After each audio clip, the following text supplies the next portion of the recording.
اجيب الشعر في عرسك يا ابو ثاني وانا ملزوم، انا هجيبك وهقوى تراسك كلها زينه. مبارك يا مبارك وانت والله صامل وشغموم، نشوف الخير في وجه السعد وبمدة ايدينا.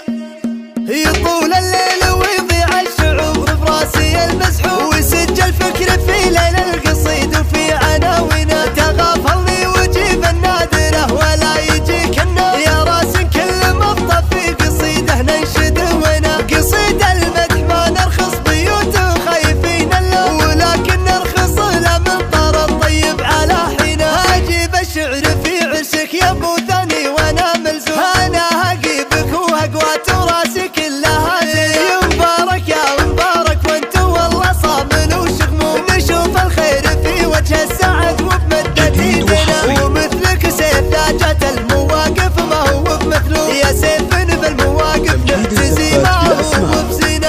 مربيك الكريم اللي عسى زوله ما هو معدوم، ابو فالح عسى الله يحفظه ويمد بسنينه. وهذه يمد الكرم ويحط له ويسوع على كرمات ضيوف لا لفه ويحد سكينه. مخلف له رجال بالمواقف تتلي وتوه، هذا الشد بالمواقف انكم انتم سعد عينه. معربكم بخال وفي اساس من اطيب قوم، من اعادي طنايا والله انها حالة الشيء. عسى ليل الفرح لا من لفاكم بقي ويدوم، عسى بيت الكرم لا من فرح ما تطفي الزينه. سلاطين نزام الربعيه اللي تعتني وتشوف، هل العرف سعد عين الخويه اللي على يمينه. يطول الليل ويضيع الشعور براسي المسحور، ويسجل فكر في ليل القصيد وفي عناوينه. تغافلني وجيب النادره ولا يجيك النار، يا راس كل مضطف في قصيده ننشد ونا. قصيد المدح ما نرخص بيوته خايفين الله، ولكن نرخص له من طر الطيب على